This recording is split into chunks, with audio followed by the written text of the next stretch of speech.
It's an interesting back and forth between Senator Bernie Sanders and one of his former supporters, Dr. Cornel West, who is now running as a third-party candidate for president. Now, Bernie has already jumped in to endorse Joe Biden. This in spite of the fact that, he just gave a big speech in New Hampshire calling out the corporate Democrats and, urging them to do more. But even in that same speech saying, but we got to back Biden, we got to unify behind Biden, et cetera. He got asked on CNN specifically about Dr. West's challenge of the current president, Joe Biden. Let's take a listen to how he responded. Mr. Sanders, Cornel West, who is a close ally of yours, he is running a third-party campaign for president. He recently criticized you for endorsing President Biden's reelection. Listen to what he said.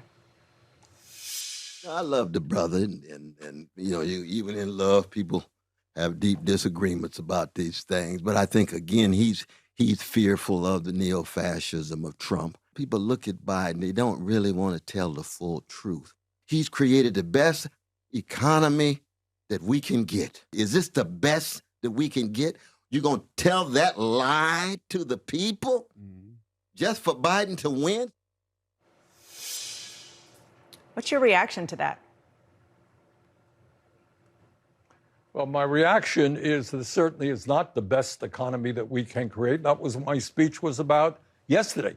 We've got to join the rest of the industrialized world, guarantee health care to all. We've got to cut the cost of prescription drugs in half. We've got to raise the minimum wage to at least $17 an hour. We've got to build the affordable housing we desperately need. But where I disagree with my good friend, Cornel West, is I think in these really very difficult times where there is a real question whether democracy is going to remain in the United States of America. Donald Trump is not somebody who believes in democracy, whether women are going to be able to continue to control their own bodies, whether we have social justice in America, we end bigotry. Around that, I think we have got to bring the entire progressive community to defeat Trump or whoever the Republican nominee will be, support Biden, but at the same time, which is what I did yesterday, is demand that the Democratic Party, not just Biden, have the guts to take on corporate greed and the massive levels of income and wealth inequality that we see today. Ooh. Saagar, what'd you make of that exchange? Well, it's about as good of an articulation of vote blue no matter who I've ever heard. I think it's a bit odd because Bernie, nobody asked him, or AOC or any of these other people, to step in so early and affirmatively endorse Biden. He never did any of that back in 2020. And now he's been effectively, he's been downgraded to some sort of campaign surrogate, openly attacking Cornel West and undermining many of the theories of which he himself ran on for a long time. So, I can't think of it anything as it's really an outright betrayal of so much of his life's work and a lot of the people who followed his movement. Not only in order to endorse Biden and not acknowledge any of the third-party candidates, any of the candidate challengers who are running against him, but then to openly dismiss and discourage the idea of third parties, which is directly Cornel West explicitly trying to run against Joe Biden and to force change and to try and get some of his ideas injected into the party of which, and even candidates of which he, long was a defender of. That is literally the definition of democracy. So Bernie's saying that he's endorsing Biden or whatever because of democracy, but also kind of openly trashing the idea of democracy itself by running against Biden. That doesn't make any sense. So there's two pieces of this. One part I actually agree with and one part I really disagree with, and I think profoundly goes against everything that he previously stood for and argued for. So the part that I'll start with the part I agree on. I think he's basically correct about third parties. I think the only thing that Cornel West, Dr. West, who I love, admire, respect, whose politics I almost wholly and completely share, I think effectively the only thing that his campaign will accomplish is, number one, helping to reelect Donald Trump, and number two, hurting the left. Because ultimately, There's just a poll that came out that showed Biden and Trump basically tied in a head-to-head. You throw Cornel West in, and Trump is winning by like 5 points. And the margin is just exactly the amount that Dr. West takes away from Joe Biden. Now, listen, it's fully on Joe Biden that he needs to do more to appeal to potential Cornel West voters, but let's live in the land of reality of how this is going to work out. They're not going to do that. Dr. West will take some percentage, relatively small percentage, away from the Democratic total, and it makes it easier for Donald Trump to get elected. So if your priority is reelecting a Democrat, and if you believe, as I do, that Donald Trump and Joe Biden are not equivalent, that Joe Biden has been better in particular on economics, but also with things like the withdrawal from Afghanistan, then yeah, I think a third-party effort makes it more likely that Donald Trump gets reelected. And the reason why I say I think it will ultimately also hurt the left wing and left principles, if that's what you care about, is we have the model of 2016. Look, the theory in 2016 with Jill Stein was if we withhold our votes from the Democrats, and that's going to force them to the table, we're going to have a voice in the room, they're going to have to come to our side. No, that's not what they did.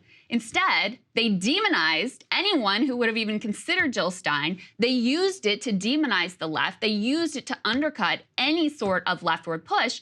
And so while I would love to imagine that that theory of the case would work out, we've seen the reality, and that is not what happens.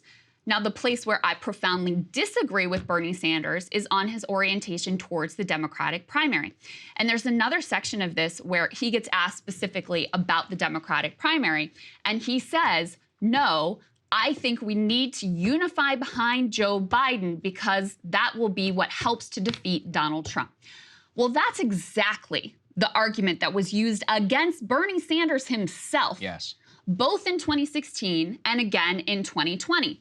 Stop criticizing the Democrats. Stop criticizing the Democratic establishment. Stop running all together because you're sowing dissent and your, attempts at democracy here are really undermining our attempt to defeat Donald Trump. It was bullshit then and it's bullshit now.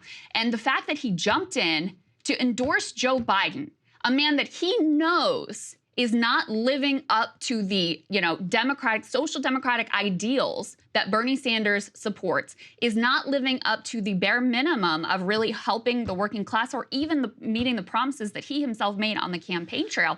Something that I know that Bernie Sanders is aware of because he just gave this big speech in New Hampshire with this direct critique of the corporate wing of the Democratic Party, but still you jump and endorse him while there's a competitive primary going on?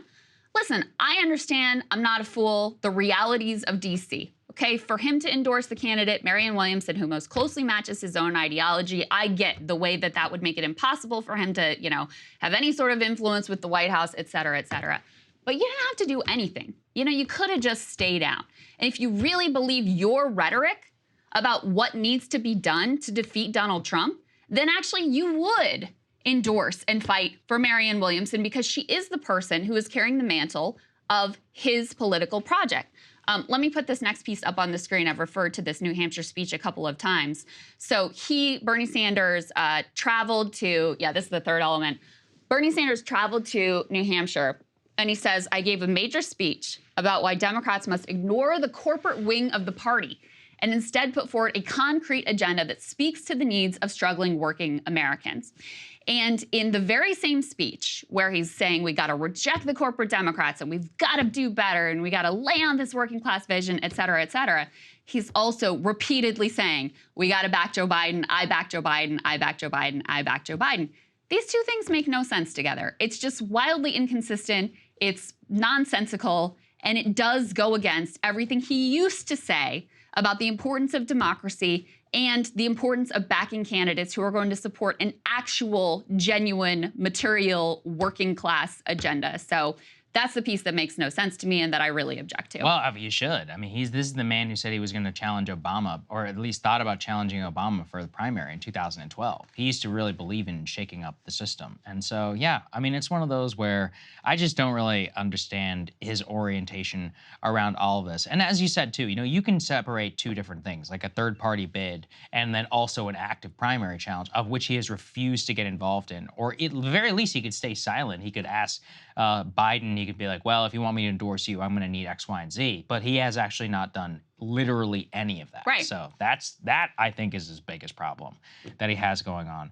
You know, and that's the thing too. Look, with Cornel West, like nobody can get into his mind or into his head about exactly what he's doing, what he's trying, and what he wants to do. I mean, and the other thing is you could take it at his word and he just believes that it's not going to work. And I think, you know, we have to come back to this. Like, you can't quash his ability to run. Like, you can't declare war against it. You, at the end of the day, like, you have to work within the system. The Green Party has ballot access, and in that, like, you got to fight for the votes and actually get them. And there's a way in order to get that done. And if, you know, Bernie believes so passionately, then he would have to make a much better case to many of the people who would and are considering Cornel West for president, in order to say, here's why, if you share our politics, like going back in the day, you would have to go and do this. And that's why, you know, we can actually have a vision of change in order to really affect and get things done on this side. But he's not doing that, you know, in any of these pitches or in the New Hampshire speech. Yeah, and listen, guys, just to be clear about third parties, like, I would love to, you know, live in a world where Cornel West running as a third-party candidate had a real shot at the White House.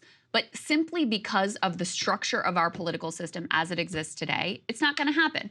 And so, you know, that's the reality that I'm sort of grappling with here. And we have an example from 2016 of how this all works out. Now, I think the narrative about, oh, Jill Stein cost the Democrats the election I think that's total bullshit. Like, the numbers just literally don't add up. That's not what happened. Hillary Clinton was a disastrous candidate. It's 100% on her. So let me be really clear about that.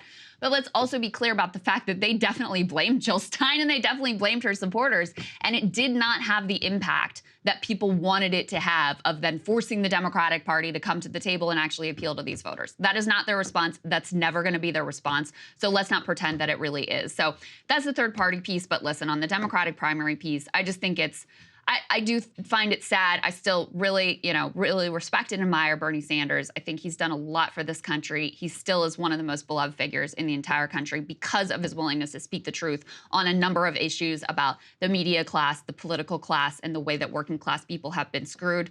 But on this particular, like how he's jumped in to endorse Joe Biden, it goes against everything that he said in 2016, everything he said in 2020, everything he said about his theory of political change, and it makes no sense. Yeah, exactly. That's really what galls me. I'm like, it's changed. This is the difference in everything your entire life, and it's like, and this is your last act. You bought into the argument they were making against you. He's almost 90 years old. He's like 80. What is he? 86. It's like, this is it for you, dude. This is what people are going to remember you for. So listen, he gets to choose the course of his own life. Hey guys, if you like that video, go to breakingpoints.com, become a premium subscriber, and help us build the best independent media organization on the planet. That's right. We're subscriber funded. We're building something new. We want to replace these failing mainstream media organizations. So again, to subscribe, it's breakingpoints.com.